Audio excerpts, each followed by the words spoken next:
I am thankful for this time of meditation. And I now invite us to open our heart to trusting divine guidance, leading us toward inner peace, purpose, and spiritual growth. And so it is.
to be your sanctuary, pure and holy, tried and true. With thanksgiving, I am a living sanctuary for you. Oh, prepare me to be your sanctuary, pure and holy. I am tried and true. With thanksgiving, I am a living sanctuary for you. Ve'asuli mikdash ve'shachanti betocham ve'asuli mikdash betocham.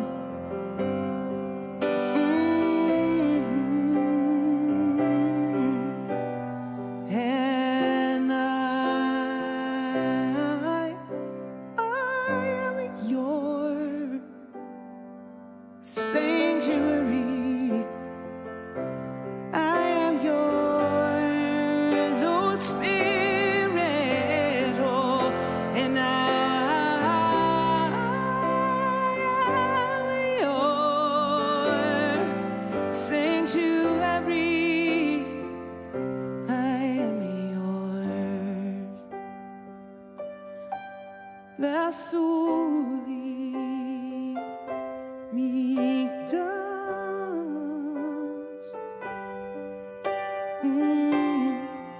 Make me yours, make me your sanctuary. With thanksgiving, oh, I am a living sanctuary.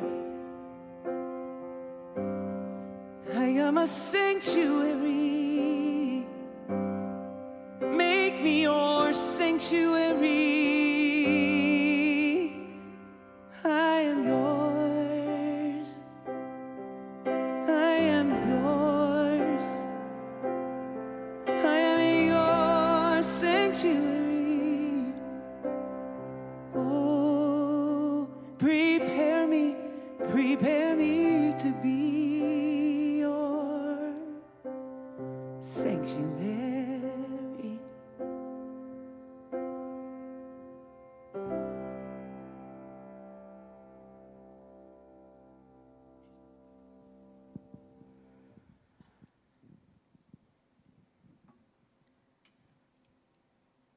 Welcome to our Good Friday service.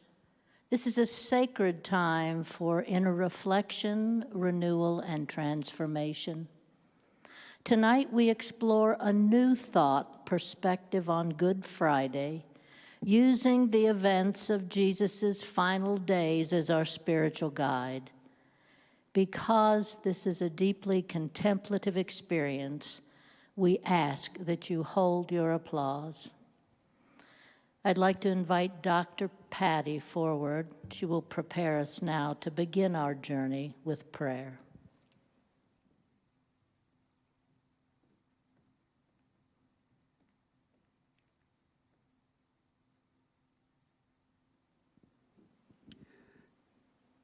So in these precious moments, in this here and now moment, place your awareness with your breath, that breath of life, for it is ever so secret.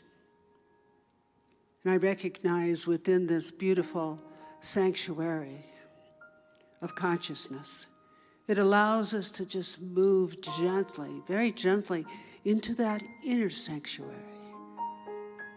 as the song has instructed us, to be ever so present, because within that sanctuary of a heart, no matter what our age, who we are, what our beliefs have been, there's a presence there. There's a presence, there's a light there that has never gone off. It is that Christed light. And so this evening, as the moon prepares to kiss the sun, in this time of great energy, we open our hearts wide to the blessings that have been laid upon each one of us. I give thanks for that Christed awareness. So above, so below, so all around about is that presence. So we move now with grace. We move now with gratitude for these moments together in celebration of the transformation of life itself. And I just declare these words into being, and so it is. Amen.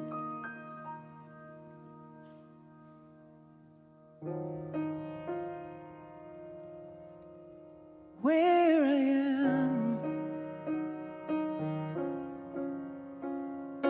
God is. Where I stand, God is standing strong. Where I breathe, God is breathing life in and out and through me. As me, where I sing, God is. Where I dance, joy lifts up my feet. Oh,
As we gather in this sacred space tonight, we step into one of the most profound stories in the Christian tradition, not as distant observers, but as seekers of the deeper truth it reveals.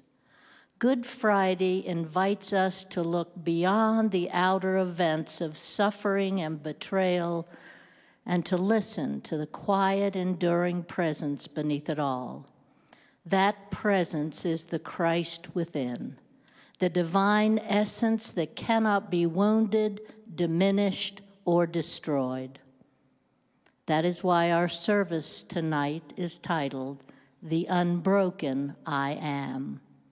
It reminds us that even in the darkest moments of our lives, there is a presence within us that remains whole, a presence that stays steady when circumstances shake us, a presence that calls us back to compassion, forgiveness, and the truth of who we really are. Tonight, we walk with Jesus through the garden, through the shadows, and through the human experience of pain, not to dwell in suffering, but to awaken to the light that suffering can never extinguish. The unbroken I am is the thread that carries us through, the truth that rises even when everything else falls away. Good Friday is often described as a paradox, a day marked by profound sorrow, yet called good. The good in Good Friday arises from the recognition that through this supreme act of self-giving love, the seeming power of the material world, death, failure, limitation, is transcended.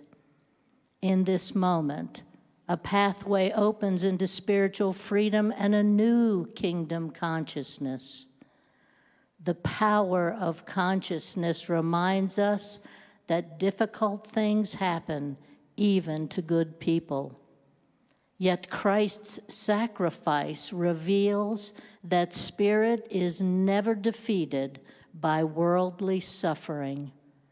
Through faith, awareness, and love, new life continually emerges. Much unfolded on that sacred Friday more than 2,000 years ago. Jesus and his 12 disciples gathered for what would be his final Passover meal, a moment destined to reverberate through the ages.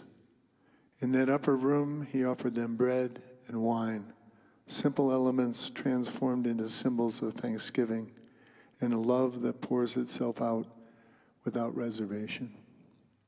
It was also there that he spoke of betrayal and the nearness of his death, allowing his friends to glimpse the profound weight he carried within. In a profound act of humility, Jesus rose from the table, removed his outer garment, and wrapped a towel around his waist. One by one, he knelt before his disciples, even Judas, and washed their feet. In this simple, intimate gesture, he modeled a love that serves without condition. Then he invited them to do the same, establishing a living example of compassionate service and spiritual leadership that would define the path of Christ. From the Gospel of John, Jesus says, "You call me our teacher and our Lord, and what you say is well, for I am. If I then, your Lord and teacher, have washed your feet, how much more should you wash one another's feet? For I have given you this as an example, so that just as I have done to you, you should also do."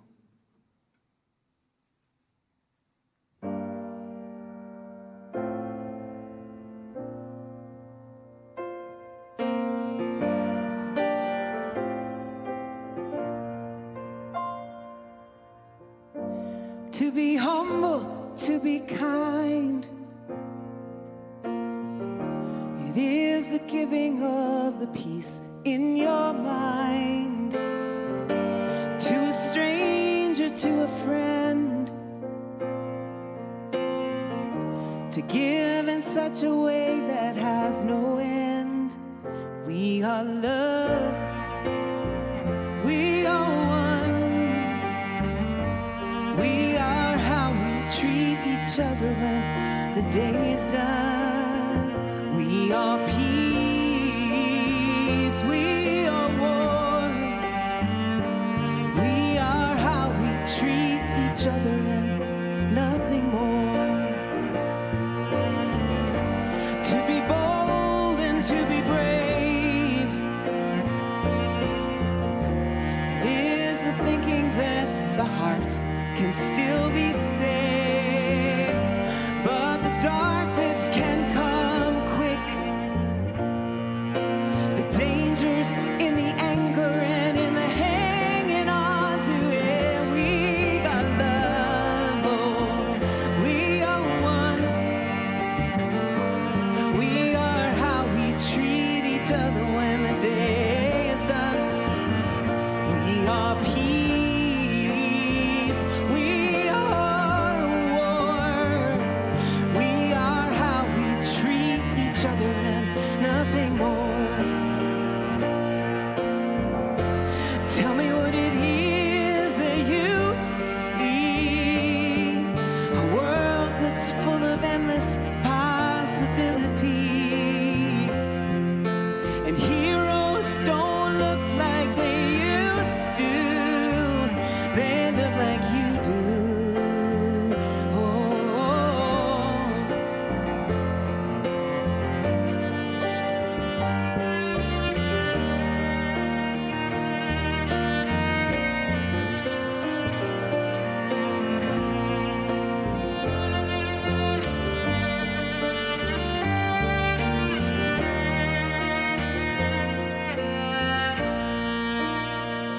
We are love, we are one. We are how we treat each other when the day is done. We are peace, we are war. We are how we treat each other and nothing more. We are how we treat each other and nothing more. We are how we treat each other.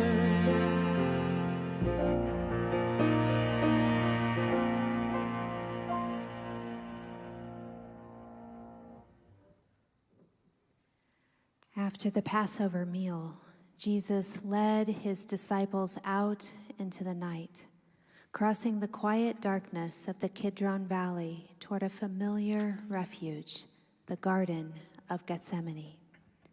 Nestled among the ancient olive trees on the Mount of Olives, the garden had long been a sanctuary for him, a place where heaven and earth seemed to touch. Yet on this night, its stillness held a different weight. As Jesus entered the grove, he carried both the clarity of his divine purpose and the heavy awareness of what lay ahead. Drawing Peter, James, and John aside, he allowed them to see into the depth of his sorrow. We imagine his usually steady voice trembled as he asked them to remain close, to watch, and to pray with him. It is a rare glimpse into his vulnerability, a moment where the teacher invited his friends not to understand, but to simply stay awake with him in love. Then, stepping a short distance away, Jesus fell to his knees in the shadows of the olive trees. The air was thick with anguish, and he lifted his heart to the Father, asking if the cup before him, the suffering, the betrayal, the cross, might somehow pass. Yet even in his pleading, there was surrender. Not my will, but yours be done. In that solitary prayer, the struggle between fear and faith met in a profound yielding, revealing a love willing to walk through the darkness for the sake of light.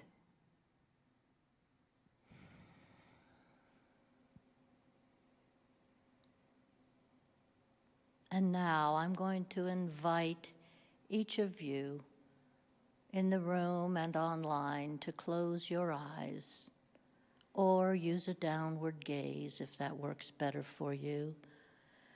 And take a deep breath in and then let that breath out. Feel your body supported and feel the ground beneath you. And in your mind's eye, imagine the beauty of that garden.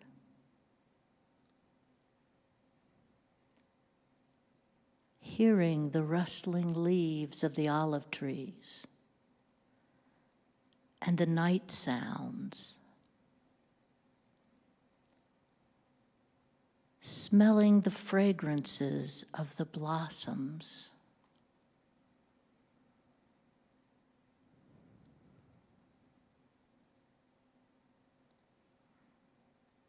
And now, beneath whatever you're feeling,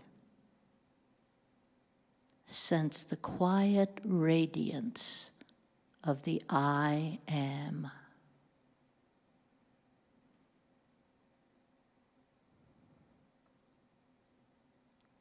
The presence that has never been harmed,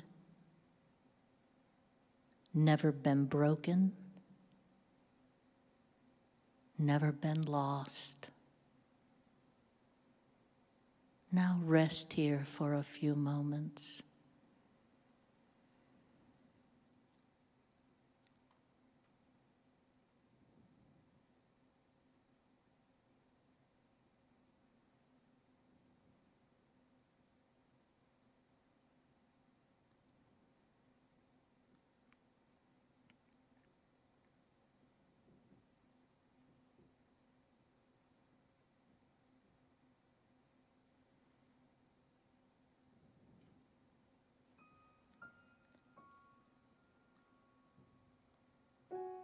And now I invite you to come back out of that meditation.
When Jesus returned from his prayer beneath the olive trees, he found his disciples asleep, not once, but 3 separate times.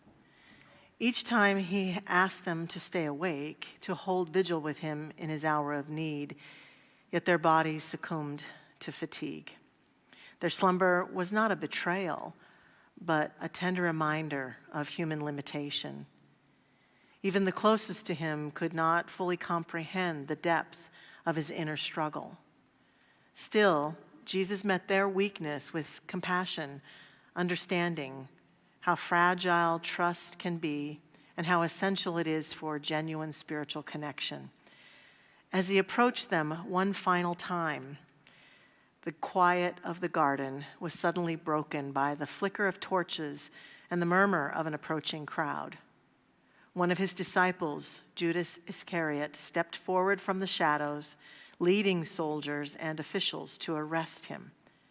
With a kiss, an act meant to convey affection, Judas marked him for capture. Yet even in this moment of profound betrayal, Jesus did not harden his heart. He understood the interplay of light and shadow, recognizing that on a higher plane, these dualities are not opposites, but invitations to transcendence. Through compassion, understanding, and unwavering kindness, he revealed a path that rises above fear and reaction.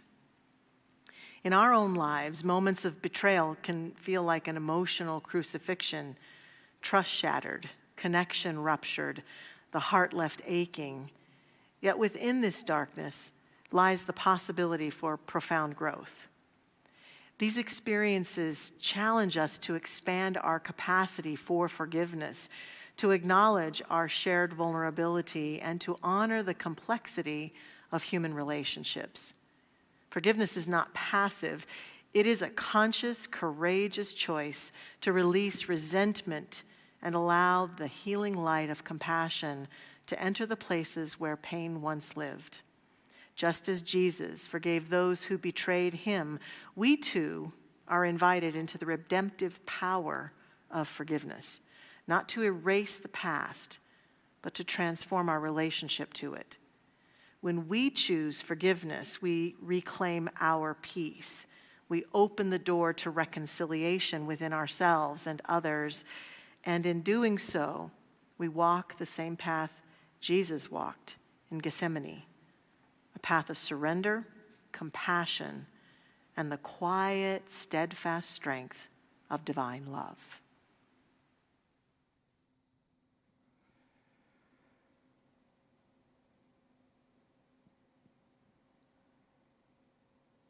And now I'm going to invite those of you in the room and online to close your eyes again for a moment.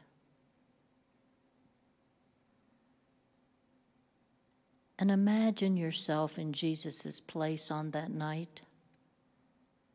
Could you kneel and wash the feet of those you loved, even knowing what was about to unfold? This is the radical gift of forgiveness, an act of love that rises above fear, disappointment, and betrayal. Now gently turn inward. Who in your life do you need to forgive? What words or actions left an imprint on your heart? Allow that memory to surface, not to reopen the wound, but to bring it into the light.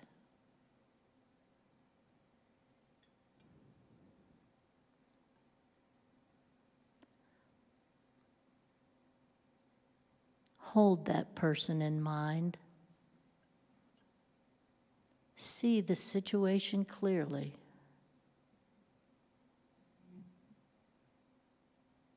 And when you're ready, speak these words within yourself. I forgive you for...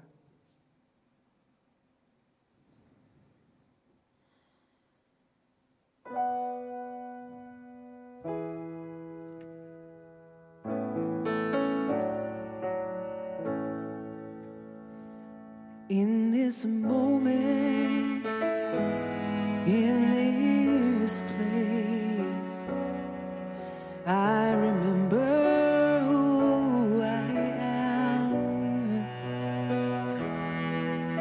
letting fear and a worry fall away from me. I open my eyes and see. There is only love. There is only love.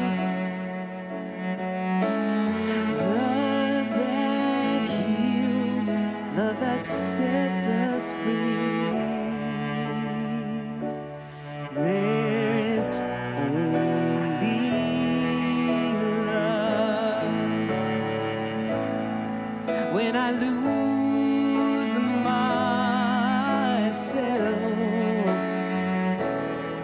when it seems I've lost my way,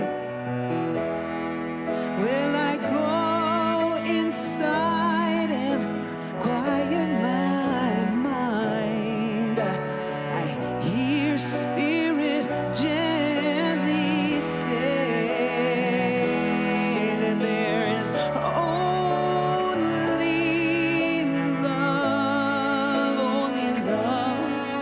There is only love, sweet love, oh, love that heals, love that sets us free. There is only love. Well, there is only love, only love. There is only love, love, love, oh, love that heals, love that sets us free. There is only love.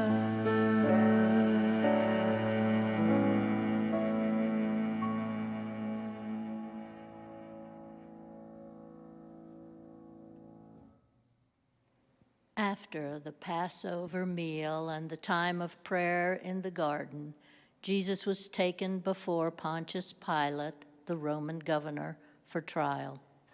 Declared guilty, he was led through the streets of Jerusalem to a hill called Golgotha, where he was crucified.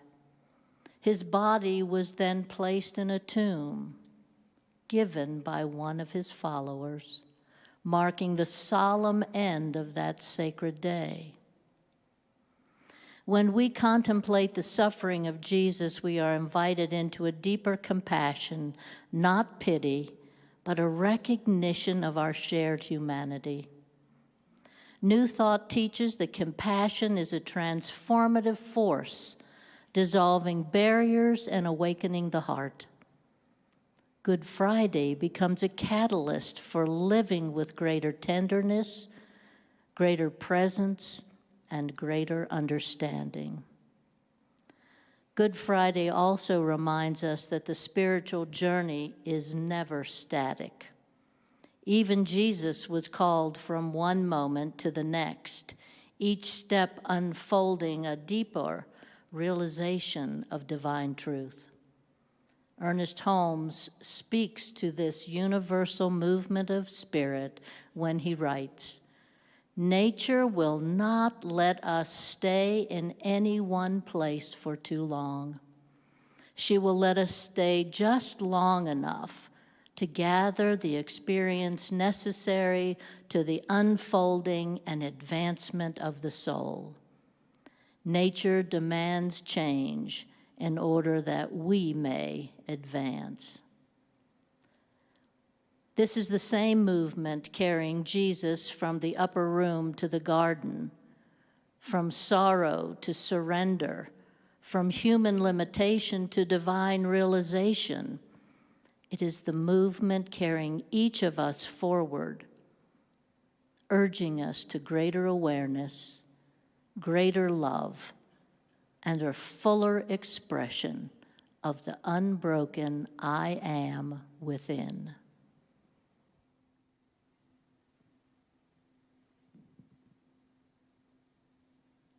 From a New Thought perspective, this sacred day becomes far more than a remembrance of suffering. It becomes a mirror, a metaphor, a spiritual initiation. There are profound lessons arising from the surface when we look at Good Friday through the lens of consciousness rather than tragedy. When we look beyond the historical suffering and see the crucifixion as a profound spiritual metaphor, a reminder that each of us encounters moments of darkness, fear, and seeming defeat. Yet it is precisely within those moments that the invitation to rise is born. Good Friday becomes not merely a story of pain, but a blueprint for transformation.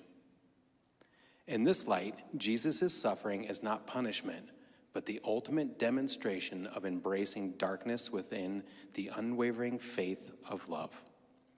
He shows us how to meet a fear, despair, and even physical hardship with a consciousness rooted in the divine, transforming suffering into spiritual strength and renewal. His example becomes our own pathway for turning adversity into awakening. When we recognize the cross as a symbol of releasing what no longer serves us, old identities, limiting beliefs, wounds we've carried too long, it represents the dying away of the false self so that the deeper truth of who we are can emerge. In this light, the crucifixion becomes a passageway into spiritual victory, redemption, and renewal. The crucifixion symbolizes the surrender of the egoic self, the part of us that clings to fear, control, resentment, and separation. In New Thought, Good Friday becomes an invitation to release the identities and stories that keep us small. What dies is not our true nature, but the illusions that obscure it.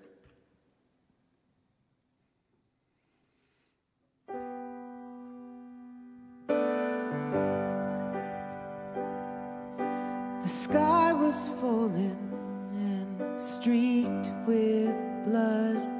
I heard you calling me, then you disappeared into the dust. Up the stairs, into the fire. Yeah, up the stairs, into the fire. I need your kiss, but love and duty called you someplace higher, somewhere up the stairs, into the fire. Well, may your strength give us strength, may your faith give us faith, may your hope give us hope, may your love bring us love, may your strength give us strength, may your faith give us faith, may your hope give us hope, may your love bring us love.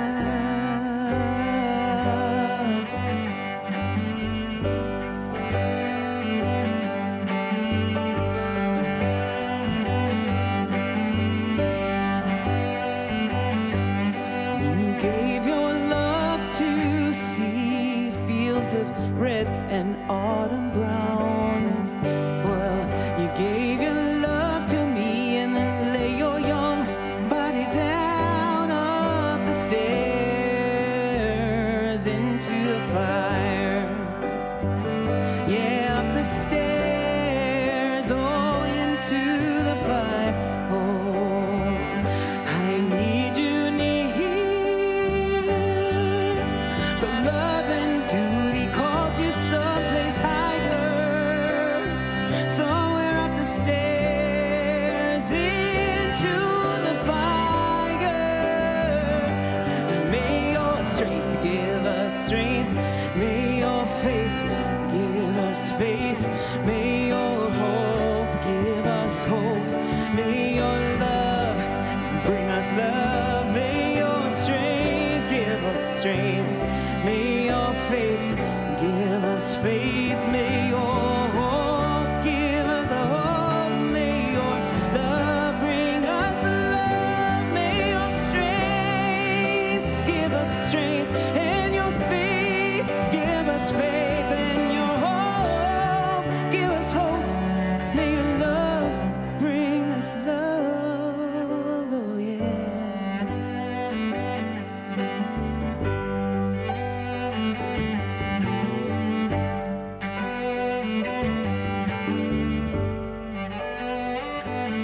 It was dark, too dark to see. You held me in the light you gave, and you lay your hand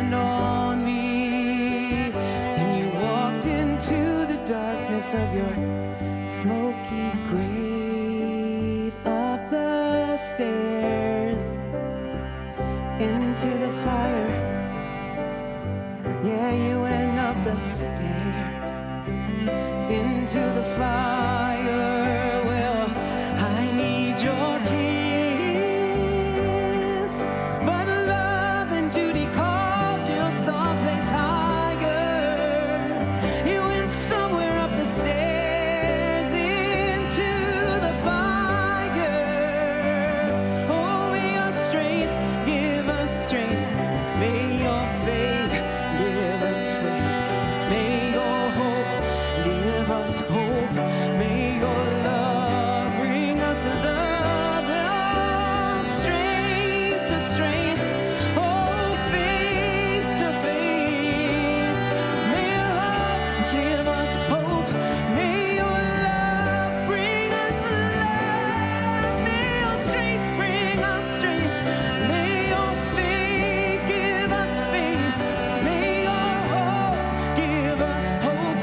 May your love bring us love. All the love. Oh, in your hope, will you give us hope? May your love bring us love.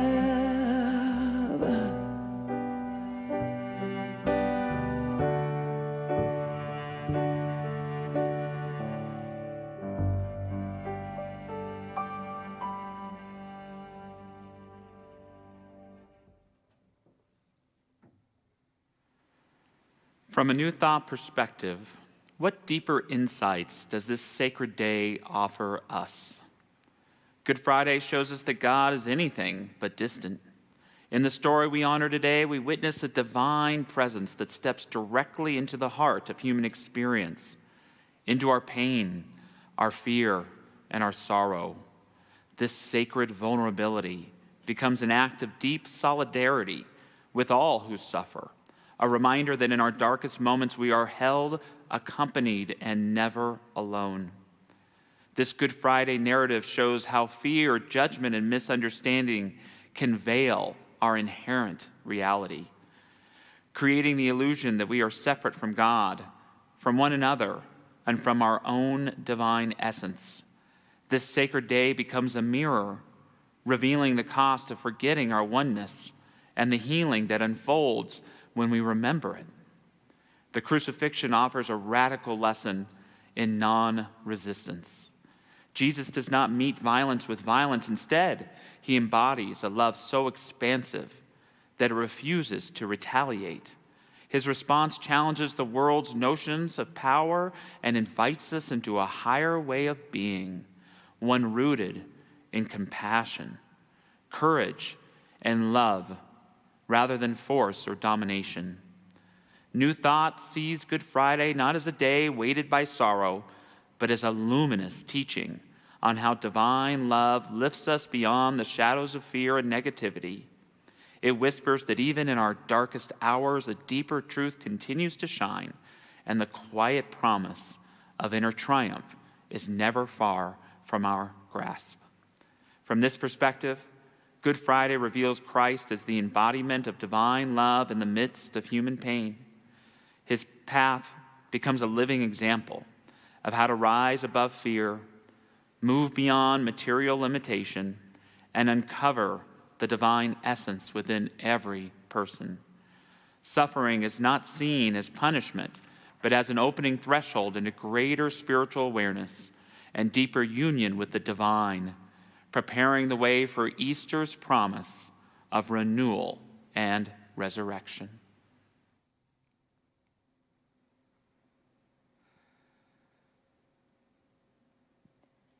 Good Friday is not the end of the story, but the threshold of transformation. It is the necessary passage making resurrection possible. In this sacred pattern, we learn that every ending carries within it the seed of new life. Death, whether literal or symbolic, becomes a transition into greater spiritual freedom, a reminder renewal is always available to us. We are invited to walk with confidence and steadfastness through our own times of challenge, to die to the belief we are ever separate from Spirit. This means releasing pain, false beliefs, fear, hurt, betrayal, doubt, and confusion. And at the same time, giving thanks for every step of the journey, trusting that everything we have lived has brought us to this moment of awakening.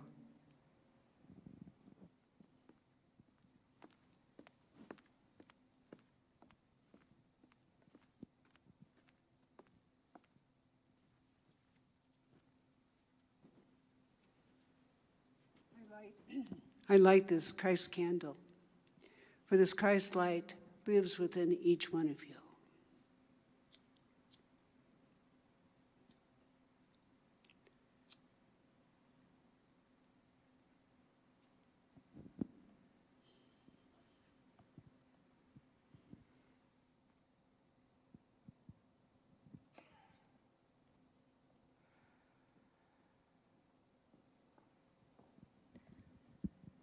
In the midst of everything Jesus faced, the betrayal, the fear, the loneliness, the weight of the world's misunderstanding, there remained a deeper truth pulsing beneath the surface. Even as the outer story grew darker, the inner light did not flicker. The Christ presence within him stayed rooted, unwavering, untouched by the chaos around him. And this is where New Thought invites us to look, not at suffering as the final word, but at the consciousness that carried him through it, the consciousness that knew I and the Father are one, the consciousness that refused to collapse into fear, even when fear pressed in from every side. Good Friday in this light becomes a mirror for our own lives, because we too walk through moments that feel heavy or uncertain. We too encounter experiences seeming to stretch us beyond what we think we can bear. And yet, beneath every appearance, beneath every story, beneath every shadow, there is a deeper truth within us as well. A truth that does not break, a truth that does not abandon us, a truth that remains whole, steady, and eternally alive. This is the truth Jesus embodied. This is the truth we are invited to remember. And this is the truth Ernest Holmes points to so beautifully. So together with open hearts and awakened awareness, we affirm aloud this truth as we bring our evening to a close. We have within us a power that is greater than anything we shall ever contact in the outer, a power that can overcome every obstacle in our life and set us safe, satisfied, and at peace, healed and prosperous in a new light and in a new life. And so it is.